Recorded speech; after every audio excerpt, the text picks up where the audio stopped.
My son sat at the reading of the will with a smug smile, convinced that I would get nothing from his mother's $34 million inheritance. But when the lawyer read one single sentence, everything changed. The smile disappeared from Dustin's face, and he started screaming so loudly that the walls of the office shook. Before we continue, please subscribe to the channel and let us know where you are listening in the comments. The coffee cup slipped from my fingers, shattering against the linoleum floor as Mrs. Henderson's voice rose through the thin apartment wall. "Your damn sprinklers are flooding my begonias again, Jerry." I grabbed a dish towel, kneeling among the ceramic shards, 65 years old and still cleaning up messes that weren't entirely my fault. The automatic sprinkler system I'd installed last month had one loose joint that sent water cascading over the property line every third day. I tried explaining the repair schedule to my neighbor, but patience wasn't Eleanor Henderson's strong suit. The phone rang, I ignored it, focused on sopping up the spreading coffee puddle. The machine would catch it, but the ringing persisted, cutting through Eleanor's continued shouting from next door, something about property values and inconsiderate tenants. On the fifth ring, I stood up, tossing the soaked towel into the sink. Jerry Flores speaking. "Mr. Flores, this is Janet Morrison from Morrison Welsh and Associates in Cheyenne." The woman's voice carried that careful, professional tone I had learned to recognize over the years, the kind that preceded bad news. "I'm calling regarding Brianna Elizabeth Flores." My hand tightened around the receiver. Nobody had called Brianna by her full name in my presence for 15 years.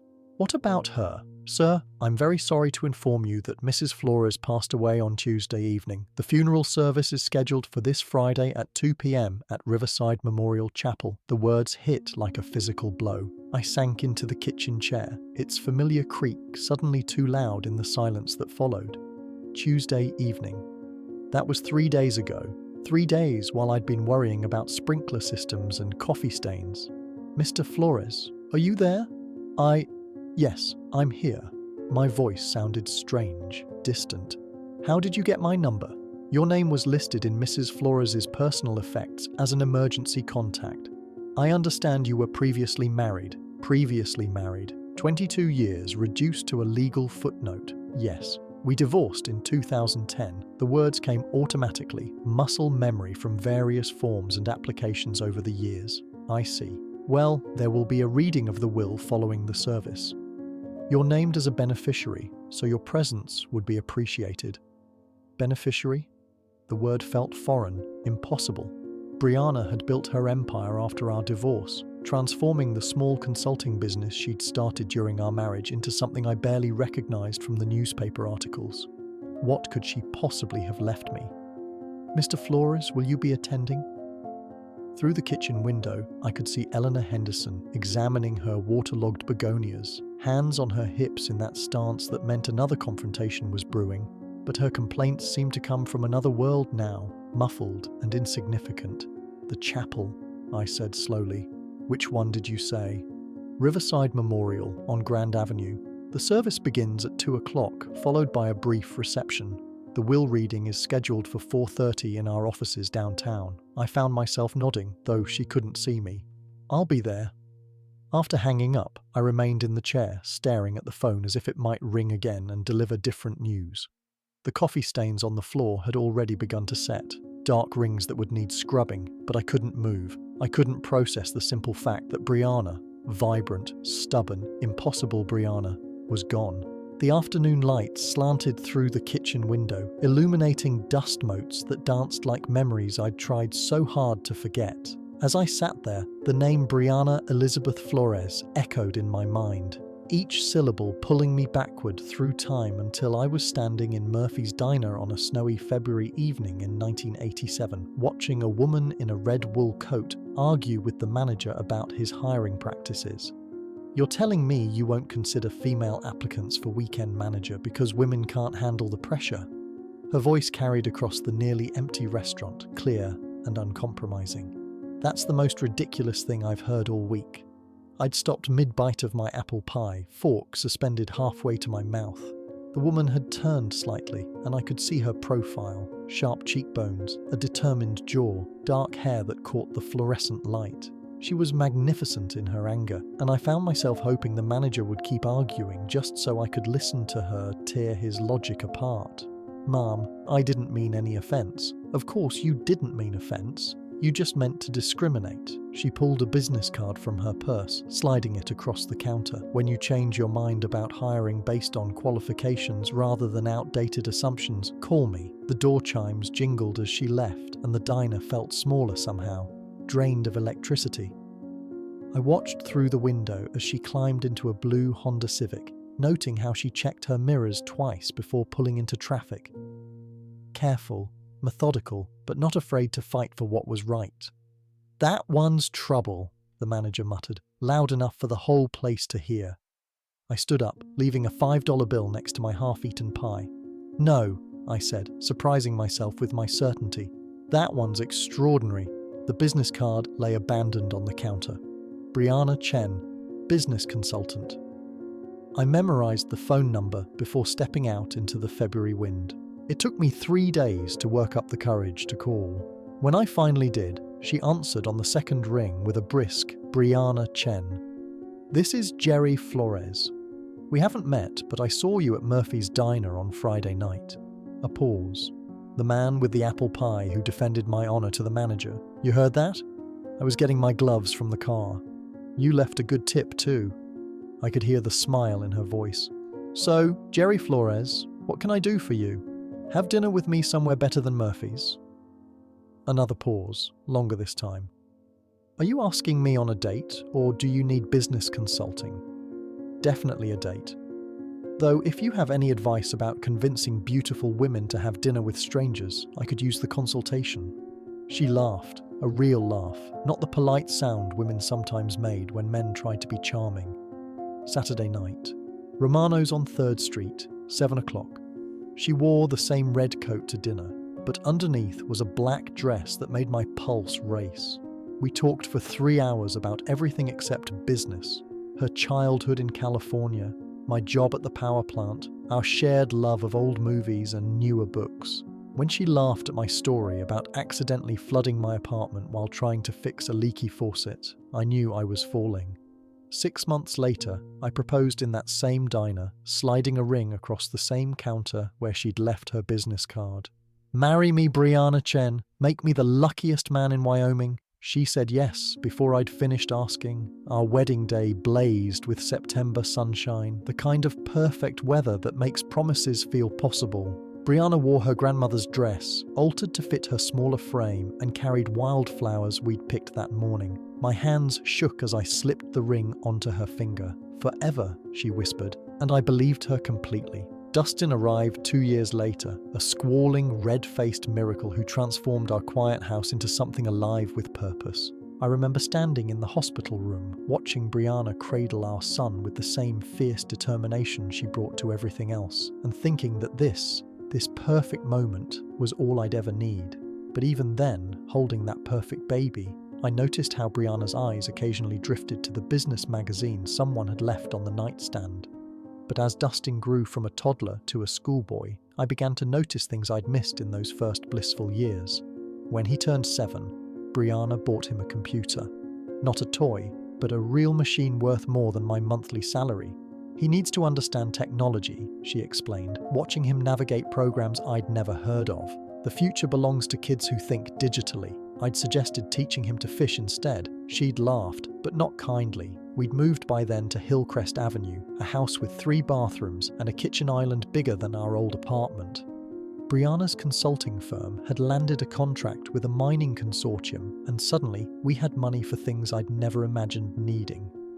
A housekeeper came twice a week. Our refrigerator dispensed ice through the door. Dustin's bedroom looked like a toy store. "Isn't this wonderful?" Brianna asked one evening, gesturing at our new dining room with its crystal chandelier and table that seated 12. "We can finally entertain properly." I missed our old kitchen table, scarred from years of Dustin's colouring projects and our late-night conversations. This new table reflected light like a mirror, showing every fingerprint, demanding coasters and placemats. The entertaining started almost immediately. Business associates, potential clients, other successful couples whose conversations revolved around market share and investment strategies. I'd wear my best shirt and try to contribute, but discussions about hedge funds and corporate restructuring left me feeling like I was speaking a foreign language badly. Jerry works at the power plant, Brianna would explain when someone asked, and I heard something new in her voice. Not pride, but an apologetic edge, as if my job required an excuse. Dustin thrived in this new world. At 10, he could discuss computer programming with Brianna's tech-savvy clients. At 12, he was critiquing the wine choices at restaurants I couldn't afford on my own. At 14, he rolled his eyes when I suggested family camping trips, preferring Brianna's business conferences in Denver and Salt Lake City. "Dad doesn't understand" became his favorite phrase, usually delivered with the exasperated sigh of someone far too sophisticated for mundane concerns. The first real fight came on Dustin's 15th birthday. Brianna had planned a party that looked more like a corporate networking event. Catered food, hired entertainment, a guest list full of business contacts and their children. I'd wanted something simpler, maybe a barbecue in our backyard with his school friends. "This is embarrassing," I told her the night before, watching servers arrange elaborate flower arrangements. "He's 15, not 50. He's growing up in a different world than we did, Jerry." She adjusted a centerpiece with the same precision she brought to contract negotiations. "These connections matter. These relationships will shape his future. What about just being a kid?" She turned to face me fully, and for a moment I saw something cold in her eyes, a calculation where there used to be warmth. Being just a kid is a luxury we can't afford to give him. The world is competitive. Either we prepare him to win, or we prepare him to lose. I thought about my own 15th birthday, fishing with my father, a homemade cake, presents wrapped in newspaper comics. It had been perfect in its simplicity. The party was a success by Brianna's standards. Dustin charmed the adults, networked with their children, and received gifts that spoke of serious money: laptop computers, designer clothes, a mountain bike worth more than some cars. But I caught him once, standing alone by the pool, looking lost among all the sophisticated celebration. "You okay, buddy?" I asked. He straightened quickly, slipping back into the persona Brianna had helped him craft. Of course, why wouldn't I be? But for just a moment, I'd seen the confused little boy underneath all that premature sophistication, and it broke my heart. That party marked the beginning of the end, though I didn't recognize it then. What followed were 10 years of slow-motion disaster, like watching a landslide from the bottom of the mountain, inevitable, destructive, and impossible to stop. Brianna's business consumed more of her time, more of her attention, more of her soul. Weekend family dinners became conference calls. Vacation plans got cancelled for client emergencies. Dustin's school events competed with board meetings, and the meetings always won. "You don't understand the pressure I'm under," she'd say when I complained about missing another of Dustin's baseball games. "This business supports our lifestyle. Someone has to make the hard choices." But I understood pressure, the kind that came from keeping a power grid running, from making sure thousands of people had electricity when they flipped their switches. The difference was, my pressure served something larger than myself. By the time Dustin graduated high school, he'd become a stranger to me. Brianna had groomed him into her perfect protege, sharp, ambitious, dismissive of anything that didn't advance his prospects. When I suggested he consider trade school along with college applications, he looked at me like I'd suggested he become a medieval serf. "Dad, that's exactly the kind of thinking that's holding you back," he said, 17 years old and already talking like a business consultant. "You settled for mediocrity. I won't make that mistake." The words hit like physical blows. Settled for mediocrity. As if 25 years of keeping the lights on for our community meant nothing. As if being a steady, present father was somehow shameful. College made everything worse. Dustin chose business school, Brianna's alma mater naturally, and came home for holidays full of theories about market dynamics and personal optimization.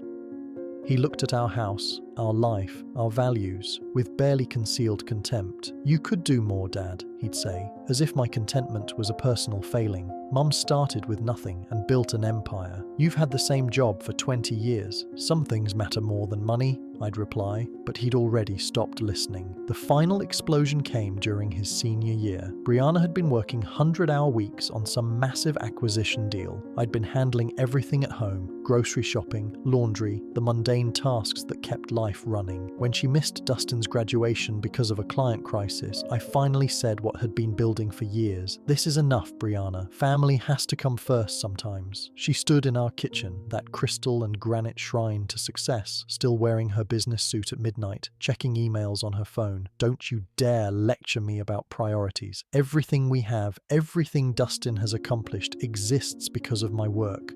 What about everything we've lost? Like what?" She finally looked up from her phone, genuinely puzzled, like us, like being a family instead of a corporation. She stared at me for a long moment, and I saw my answer in her eyes before she spoke. We weren't a family anymore. We were a business arrangement that had outlived its usefulness. "Maybe it's time we stopped pretending this is working," she said quietly. The divorce took 6 months. Brianna's lawyers were efficient, professional, devastating. I got the house on Maple Street, our old starter home that she'd kept as rental property, and enough money to live modestly. She got everything else, including Dustin's unquestioned loyalty. "You're holding her back too," Dustin told me during one of our last conversations before he moved to Denver to work for Brianna's company. "All this guilt about family values and simple living. It's toxic, Dad. I can't be around that negativity anymore." I sat alone in my empty house afterward, surrounded by boxes of memories from a life that apparently meant nothing to the people I'd loved most. Now, 15 years later, the afternoon light was fading outside my apartment window. My coffee had grown cold, the ceramic shards still scattered on the floor. Somewhere across town, funeral preparations were underway for the woman who'd once promised me forever, and I had no idea why she'd remembered my name in her will. The 3 days between Janet Morrison's call and the funeral had passed in a strange, suspended state. I'd cleaned my apartment twice, pressed my one good suit, and rehearsed conversations that would never happen. Each morning I'd considered not going, but each evening found me still committed to paying my respects, whatever the cost. Friday morning arrived grey and cold, typical May weather in Wyoming. I stood before my bathroom mirror, adjusting a tie I hadn't worn in 5 years, wondering what Brianna would think of the man I'd become. The reflection showed someone older than I felt inside. Silver hair, where brown used to be. Lines mapping the geography of quiet disappointments. The drive to Riverside Memorial Chapel took 20 minutes through neighborhoods that told the story of Rock Springs' economic divide. My modest apartment complex gave way to middle-class subdivisions, then to the manicured lawns and stone facades where Brianna's circle lived.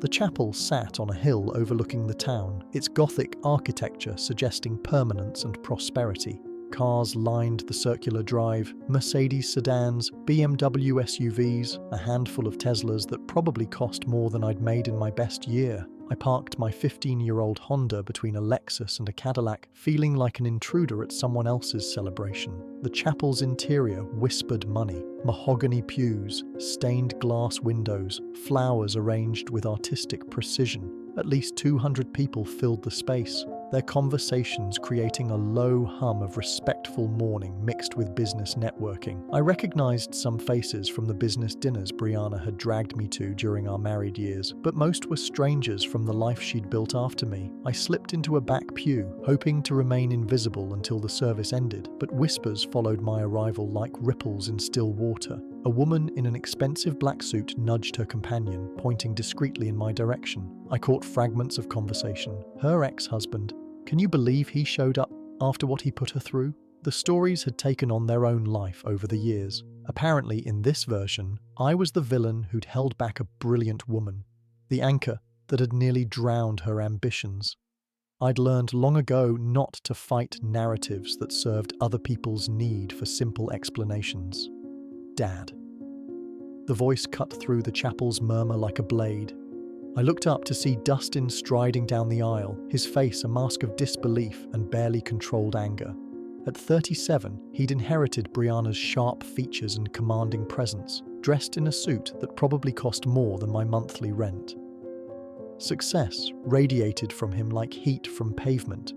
An expensive watch, a perfect haircut, the confident posture of someone who'd never doubted his place in the world. "What are you doing here?" His voice carried across the chapel, turning heads and silencing conversations. I stood slowly, meeting his gaze.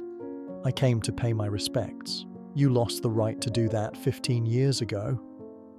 He moved closer, close enough that I could smell his cologne, something sophisticated and aggressive. "She wouldn't want you here." "Maybe not," I said, "but I needed to be here." "For what? To ease your conscience? To play the grieving widower for people who know exactly what kind of husband you were?" The chapel had gone completely quiet now, 200 pairs of eyes focused on our confrontation like spectators at a sporting event. I felt the familiar weight of judgment, the same pressure that had suffocated me during those final years of our marriage. But this time, something was different. This time, I had nothing left to lose. "I'm not here to cause trouble, Dustin. I'll sit in the back. I won't speak to anyone. When the service ends, I'll leave. You'll leave now." His voice rose another notch, drawing murmurs of approval from the crowd. "You embarrassed her enough when she was alive. Don't compound it by pretending to grieve her death." I remained standing, holding his stare. Around us, the chapel buzzed with anticipation. Someone coughed. A cell phone vibrated against wood. Before I could respond, Dustin turned to address the gathered mourners, his voice carrying the practiced authority of someone accustomed to commanding rooms. "I apologize for this disruption during what should be a time of remembrance." He gestured toward me with the casual dismissal of someone swatting a fly. "My father seems to have forgotten that divorce means you're no longer family." A few people nodded. Someone whispered agreement. I felt heat rising in my cheeks, but forced myself to remain calm. "For those who don't know," Dustin continued, warming to his theme, "this is Jerry Flores, the man who spent 22 years holding back one of the most brilliant women this town has ever produced. While my mother was building an empire that employed hundreds of people, he was content to punch a time clock and complain about her ambitions." "Dustin, that's enough." The words came out harder than I intended. "Is it? Because I think these people deserve to understand why you're really here." He turned back to the crowd, a prosecutor addressing a jury. He took half her assets in the divorce, despite contributing nothing to her success. Then he spent 15 years acting like the victim while she built something magnificent. The crowd was fully engaged now, a few heads nodding in agreement. I saw faces I recognized, former neighbors, people I'd considered friends during the marriage. None of them met my eyes. She supported him for years while he refused to grow, refused to take risks, refused to be the partner she deserved. And now that she's gone, he shows up expecting sympathy, expecting to be treated like he mattered in her life. Each word landed like a physical blow, not because they were entirely untrue, but because they reduced 22 years of marriage to a simple story of failure and blame. I thought about defending myself, explaining the complexity of what we'd shared, the love that had existed alongside the growing incompatibility. But what was the point? These people had chosen their narrative long ago. "My mother died building something that will outlast all of us," Dustin concluded, his voice rising with conviction. "She deserved a husband who would have helped her reach those heights, not one who tried to drag her down to his level." The chapel fell silent. I stood there, fully exposed, feeling the weight of 200 judgmental stares. Part of me wanted to walk out, to spare myself the continued humiliation, but another part, the part that had loved Brianna Chen more than anything else in the world, refused to be driven away from her final goodbye. "Are you finished?" I asked quietly. Dustin's eyes flashed with surprise. He'd expected me to crumble, to slink away in shame. When I remained standing, his confidence flickered for just a moment.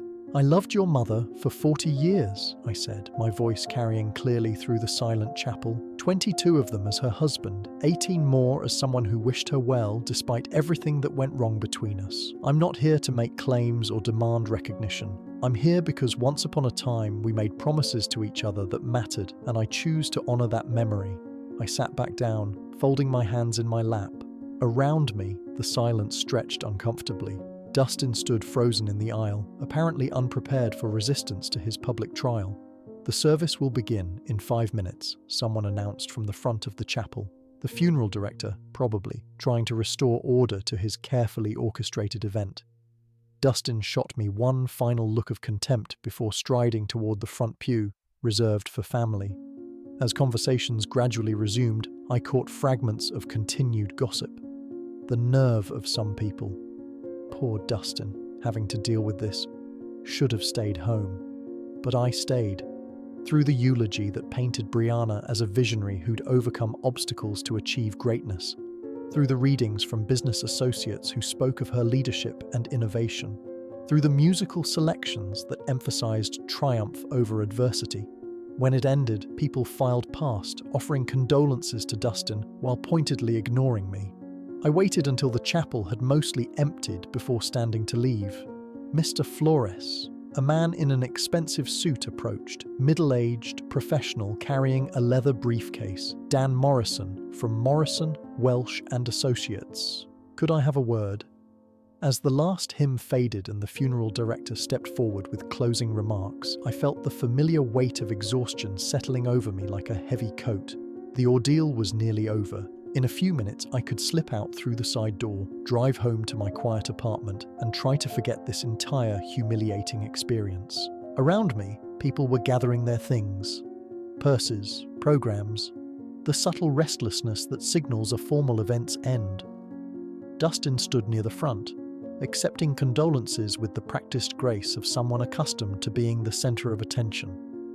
A few people glanced my way, but most had already dismissed me as irrelevant to the day's proceedings. I was reaching for my jacket when a voice stopped me. "Mr. Flores."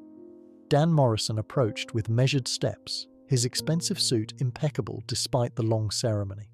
Up close, he looked younger than I'd expected, maybe 50, with sharp eyes behind wire-rimmed glasses and the kind of confident bearing that came from years of handling wealthy clients' affairs.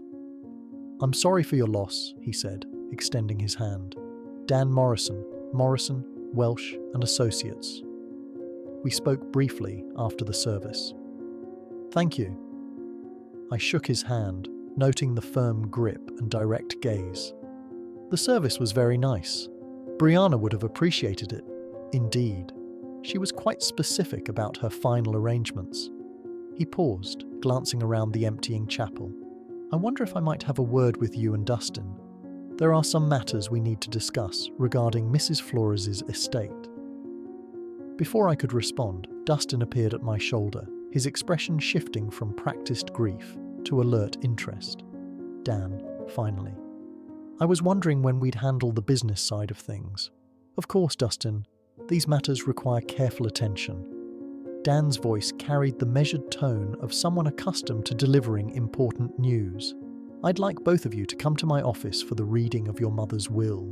"Both of us?" Dustin's eyebrows rose. "Is that necessary?" "I mean, he's not." He gestured vaguely in my direction. "Your father is specifically named in the will, Dustin. His presence is required by law." I felt a flutter of surprise. Named in the will. That seemed unlikely, given everything that had passed between Brianna and me. More likely some minor formality, perhaps forgiving an old debt or confirming that I had no claim to her estate. "I don't think that's necessary," I said quietly. "I'm sure it's just a formality. You don't need me there." Dan's eyes met mine directly. "I'm afraid I do, Mr. Flores." Mrs. Flores was very specific about who should be present for the reading. "Both you and Dustin must be there." Something in his tone suggested this wasn't negotiable. Dustin looked annoyed but shrugged with the casual confidence of someone who knew he had nothing to worry about. "Fine, let's get this over with." He turned to me with barely concealed impatience. "Try not to make this more difficult than it needs to be." The walk to Dan's office took us 3 blocks through downtown Rock Springs, past buildings that had watched the town's fortunes rise and fall with the energy industry. Dan maintained professional small talk, comments about the weather, the turnout at the service, carefully neutral observations that revealed nothing about what awaited us. His office occupied the top floor of a restored Victorian house, all dark wood and leather-bound books that spoke of established success. Certificates and diplomas lined the walls, interrupted by photographs of Dan with various local dignitaries and business leaders. It was exactly the kind of place Brianna would have chosen. Prestigious but not ostentatious, successful but respectful of tradition. "Please, have a seat." Dan gestured toward two leather chairs positioned in front of his mahogany desk. Dustin claimed the chair closest to Dan, leaving me the one slightly to the side, which felt appropriate given my peripheral status in these proceedings. Dan settled behind his desk and opened a thick file folder, extracting several legal documents with the careful precision of someone who'd performed this ritual countless times. The afternoon light slanted through tall windows, illuminating dust motes that danced like tiny spirits in the suddenly quiet room. "Before we begin," Dan said, adjusting his glasses, "I want to express my condolences again. Brianna was not only a valued client, but someone I considered a friend. Her loss is deeply felt by everyone who knew her." Dustin nodded solemnly. I remained silent, unsure what response was expected from someone whose relationship with the deceased was so complicated. Dan lifted the top document, several pages bound with a blue backing, and cleared his throat. "This is the last will and testament of Brianna Elizabeth Flores, executed on March 15, 2024, and properly witnessed according to Wyoming state law. This will supersede all previous wills and codicils, only 14 months ago." I wondered what had prompted Brianna to update her will so recently. Had she been sick? Had something happened that made her contemplate mortality? The will confirms that Mrs. Flores was of sound mind and disposing memory when these documents were prepared, and that she was under no undue influence or coercion. Dan's voice carried the formal cadence of legal proceedings, each word carefully enunciated. Dustin leaned forward slightly, his hands clasped together. I could see the anticipation in his posture, a man preparing to claim his inheritance, to finally step fully into the empire his mother had built. Dan turned to the second page of the will, his reading glasses catching the afternoon light as he continued in his measured, professional tone. "I hereby make the following specific bequests and devises," he read, his voice steady and clear. "To my beloved son, Dustin Michael Flores, I leave the family home at 847 Hillcrest Avenue, along with all furnishings, artwork, and personal property contained therein." Dustin smiled, a satisfied expression spreading across his face. The Hillcrest house was worth at least $800,000, a substantial property with mountain views and enough space to entertain business associates properly. Additionally, Dan continued, "I bequeath to Dustin the sum of $500,000 to be transferred from my primary investment account within 60 days of probate. $500,000 plus the house." I watched Dustin's reaction carefully, noting how his smile flickered slightly around the edges. He was pleased, certainly, but I could see him calculating in his head. $500,000 was significant money, but Brianna's business empire was worth far more than that. Where was the rest? Where was the company? That's wonderful, of course," Dustin said, his voice carrying a note of uncertainty he was trying to mask. "But what about Mum's business interests? The company?"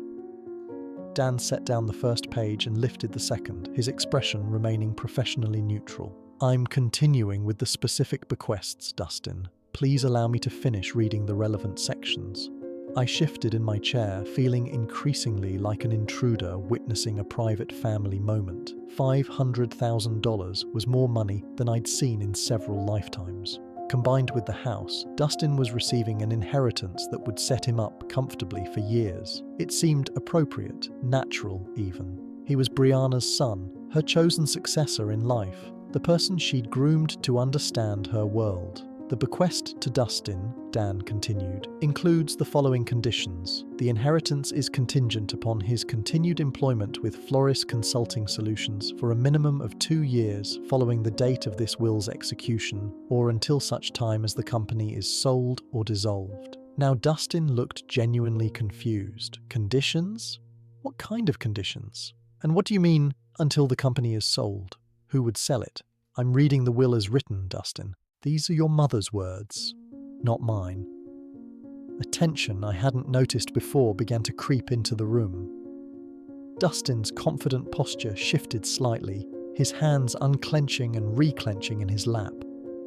I found myself leaning forward, despite my intention to remain detached from these proceedings. "Let me understand this clearly," Dustin said, his voice taking on an edge I recognized from our confrontation at the chapel. "I get the house and 500,000, but there are strings attached. And you're talking about the company being sold. That doesn't make sense. Mom would never sell the company. It was her life's work." Dan removed his glasses and cleaned them carefully, a gesture that seemed designed to give everyone a moment to process what they'd heard. When he replaced them, his gaze moved between Dustin and me with an expression I couldn't quite read. "Your mother's will contains additional provisions that address the disposition of her remaining assets," he said quietly.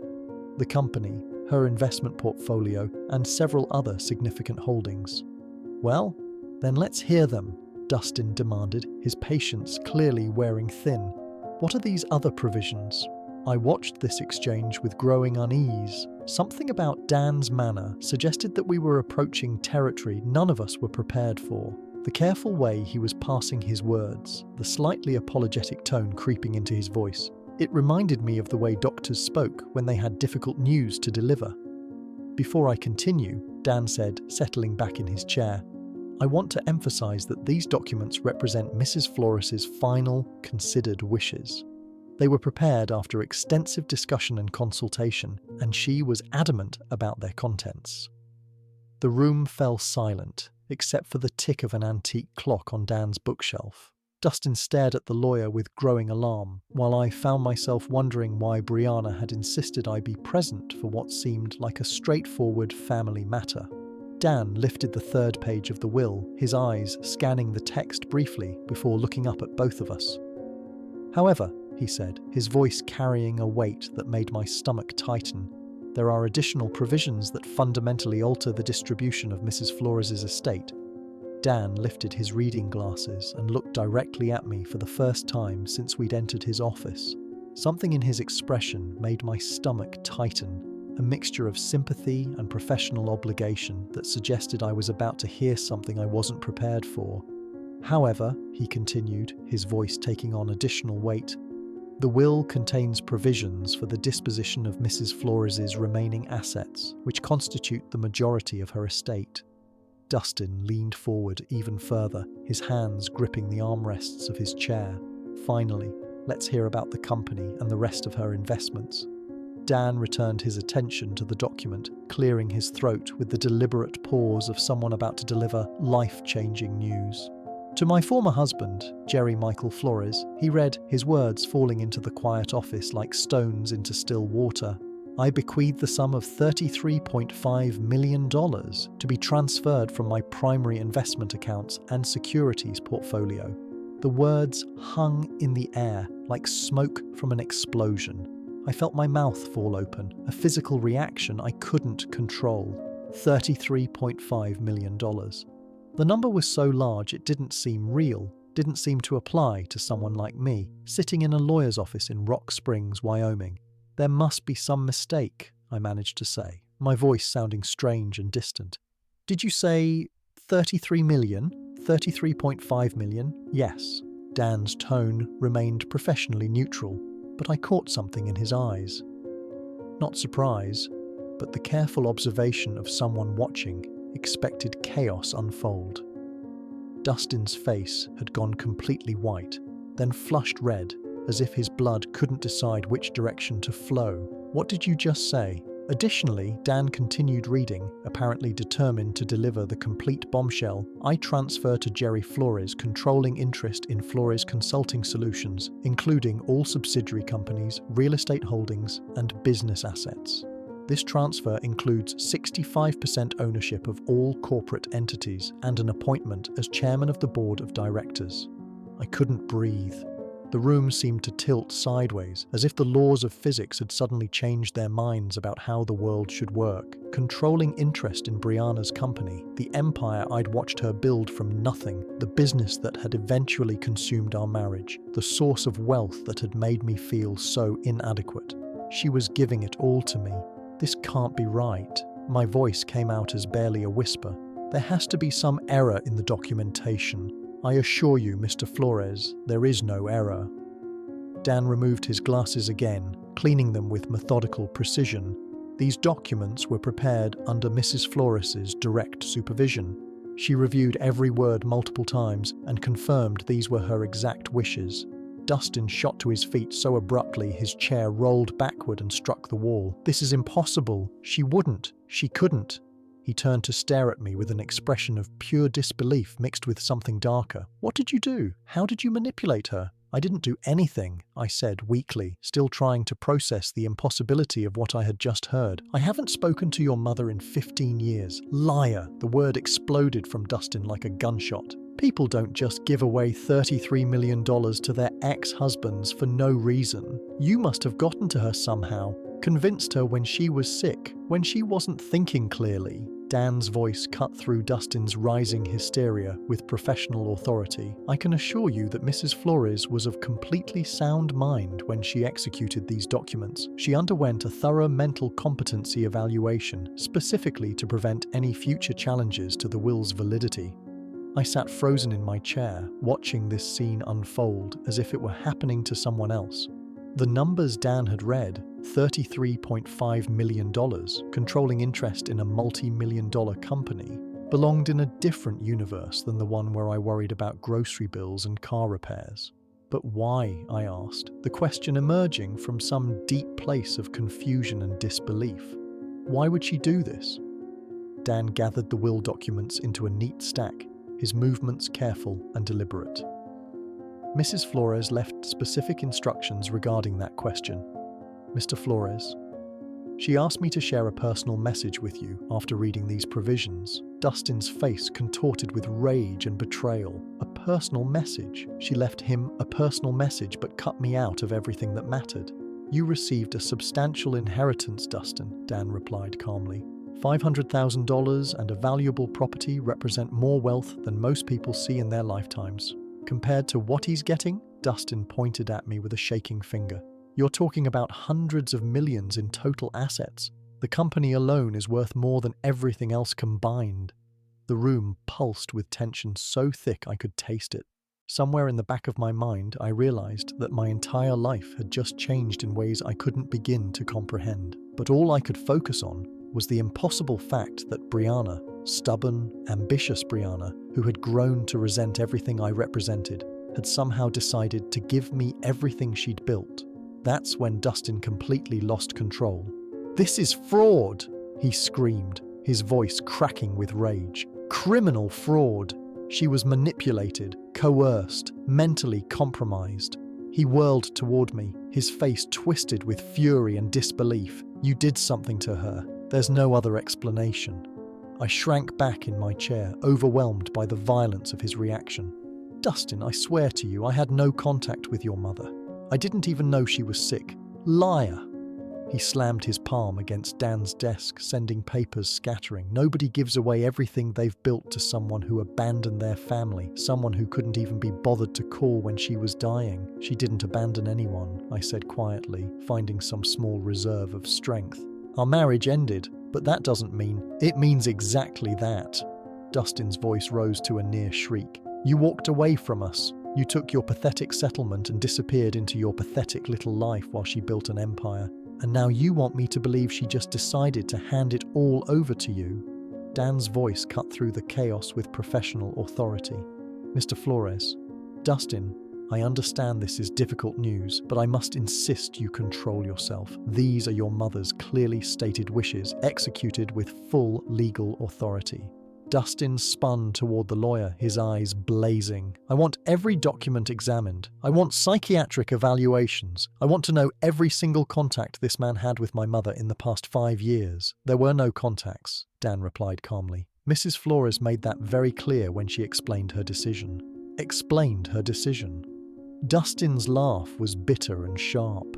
"So, she did explain why she decided to betray her only son and give everything to the man who ruined her first marriage." She left a personal message for your father, yes. The word father seemed to hit Dustin like a physical blow. For just a moment, his rage flickered and something else showed through. A pain so deep it made my chest ache. Then the fury returned, doubled in intensity. "He's not my father," Dustin snarled. "My father would have been there when she needed him. My father would have supported her dreams instead of trying to drag her down." He turned back to me, his face contorted with years of accumulated resentment. "You're nothing but a failed man who couldn't handle being married to someone better than you." Each word landed like a knife thrust, not because they were entirely false, but because they contained enough truth to draw blood. I had felt inadequate during those final years. I had struggled with Brianna's success. I had been the one who couldn't adapt to the world she was creating. "Maybe you're right," I said quietly. "Maybe I wasn't the husband she deserved, but I never asked for this. I never expected this." "Expected?" Dustin's voice climbed another octave. "You orchestrated this. Somehow, some way, you got to her when she was vulnerable, when she was sick or scared or—" "That's enough," Dan interrupted, his professional patience finally showing strain. Mrs. Flores was neither sick nor vulnerable when she made these decisions. She was, in fact, more determined and clear-minded than I'd ever seen her. "Then why?" Dustin demanded, his voice breaking slightly. "Why would she do this to me? I was everything she wanted me to be. I worked for her company. I lived the life she planned for me. I became the son she could be proud of." The pain in his voice cut through my own shock. Despite everything, the years of hostility, the public humiliation, the bitter accusations, I saw him clearly for a moment. A man who had spent his entire adult life trying to earn his mother's approval, only to discover she'd given her ultimate validation to someone else. "She left a message explaining her reasoning," Dan said gently. "Would you like me to read it?" Dustin's hands were shaking now, his whole body vibrating with suppressed rage and grief. "A message? She couldn't explain it to my face, but she left a message for him. The message addresses both of you, actually. It was meant to be shared after the will reading. I found my voice, though it came out hoarse and uncertain. Maybe we should hear what she had to say." Dustin's eyes locked on mine with pure hatred. "You have no right to make decisions here. You have no right to any of this." But even as he spoke, I could see the desperate need in his expression, the need to understand why his mother had chosen to shatter everything he'd believed about his place in her world. Dan was already reaching for another envelope, one with personal message written across it in Brianna's familiar handwriting. Dan raised his hand, commanding silence with the authority of someone accustomed to controlling emotional courtrooms. "Enough, both of you." His voice cut through the tension like a blade. "Before this goes any further, I have something that will explain everything." He opened the manila envelope with Brianna's distinctive handwriting across the front, extracting several pages of cream-coloured stationery. Brianna knew this moment would be difficult. She asked me to read this personal message after the will was announced. Dustin slumped back into his chair, his rage momentarily displaced by desperate curiosity. I remained frozen, afraid to hope for understanding, but desperate for any explanation that might make sense of this impossible situation.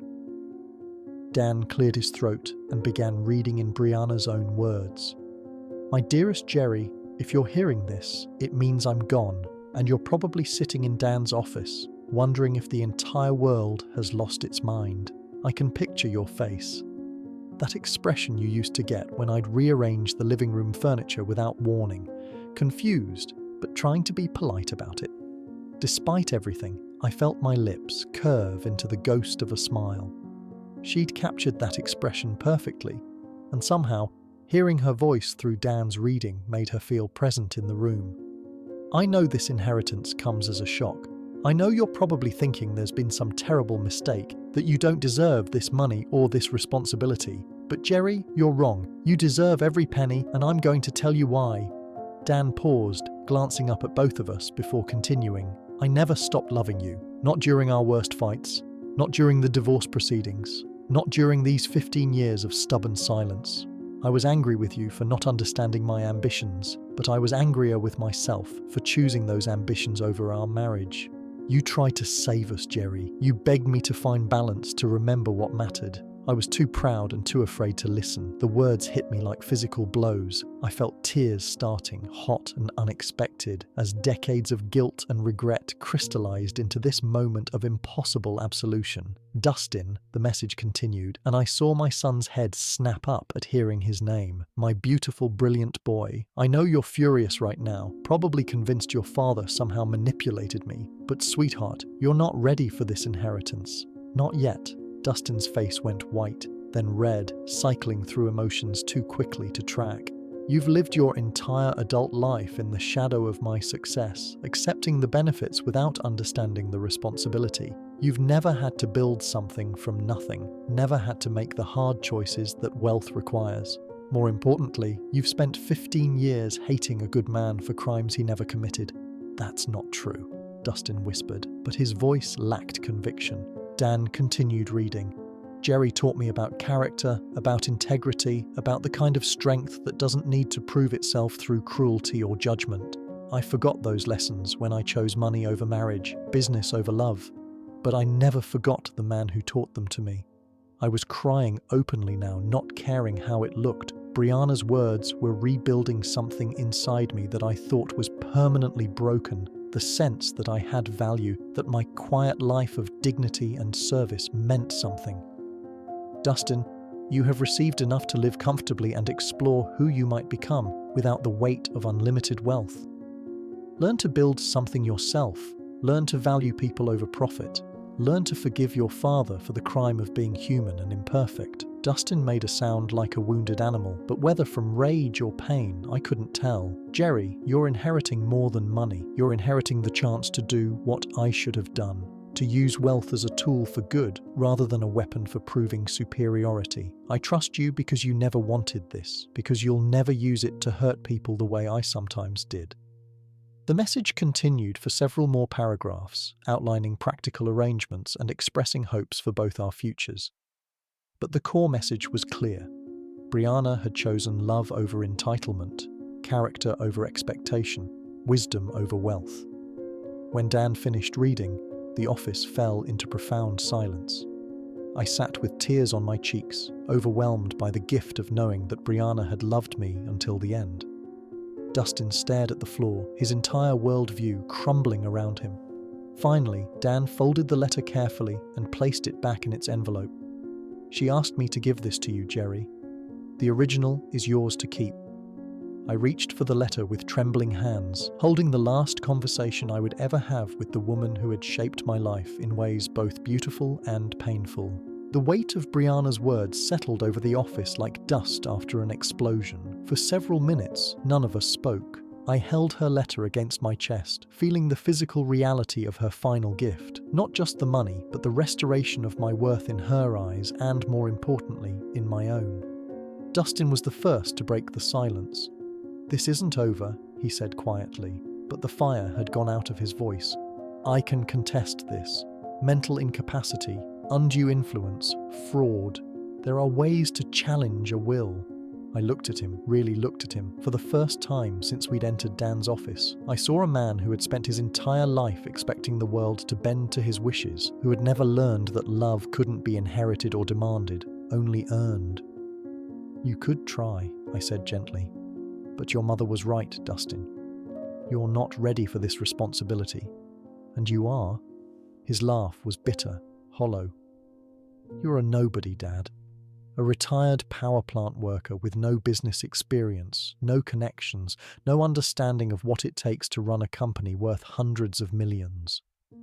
For a moment, the old Jerry, the one who had felt inadequate for 22 years, wanted to agree with him. But Brianna's words echoed in my mind. "You deserve every penny." "Maybe you're right," I said, standing up slowly. "Maybe I don't know anything about running a business empire. But I know something your mother valued more than business expertise." "What's that?" "I know the difference between serving others and serving myself." Dustin's face twisted with a final flash of rage. "This is insane. She was sick. She was old. She wasn't thinking clearly. Dan's voice cut through the outburst with professional finality. Your mother was 62 years old and in perfect mental health when she executed these documents. She underwent extensive psychological evaluation specifically to prevent the kind of challenges you're threatening. Then why? Dustin's voice cracked like a teenager's. Why would she do this to me? I felt a surge of unexpected compassion for this angry man who was, despite everything, still my son. She didn't do it to you, Dustin. She did it for you. She gave you a chance to discover who you are when you're not living in the shadow of unlimited wealth. I don't want that chance. The words exploded from him with the force of 15 years of entitlement and expectation. I want what's rightfully mine. What's rightfully yours, I said quietly, is $500,000 and a house worth nearly $1 million. That's more than most people see in a lifetime. What you think you deserved was never really yours to begin with. Dustin stared at me for a long moment, and I saw him realize that something fundamental had changed. The man he'd publicly humiliated that morning, the father he'd dismissed as a failure, was no longer asking for his approval or understanding. You think you've won? He said, gathering his coat with shaking hands. You think this makes you some kind of hero? No, I replied, and I felt the truth of it in my bones. I think it makes me responsible. He stood at the office door for a moment, seeming smaller than when he'd entered. This isn't finished. Yes, it is, I said gently. This finished the moment your mother made her choice. The only question now is what you do with the life she's given you. He left without another word, the door closing behind him with a soft click that seemed to echo in the sudden quiet. Dan began organizing papers on his desk, the rustle of documents returning us to practical reality. There will be paperwork to complete, accounts to transfer, board meetings to schedule. The company's current management team is excellent. They can help you transition into your new role. I nodded, still processing the magnitude of what had happened. Dan, can I ask you something? Of course. Did she really love me, even after everything that went wrong between us? He smiled. The first genuine smile I'd seen from him all day. Jerry, she talked about you every time we met. Not about the divorce, not about the problems, about the man who taught her that success without character is just expensive failure. I walked out of that office a different man than the one who had entered. The afternoon sun felt warmer, the air cleaner. I had work to do, responsibilities to embrace, a company to learn about and improve. But for the first time in 15 years, I felt worthy of the challenge. Justice, I realized, wasn't about revenge or vindication. It was about recognition. The recognition that character matters more than credentials, that patience outlasts entitlement, and that love, real love, never truly dies. Brianna had seen all of that, and in her final act, she had given me the chance to prove her right. If you like this story, please like this video, subscribe to the channel, and share your impressions of this story in the comments. To listen to the next story, click on the box on the left. Thank you for watching.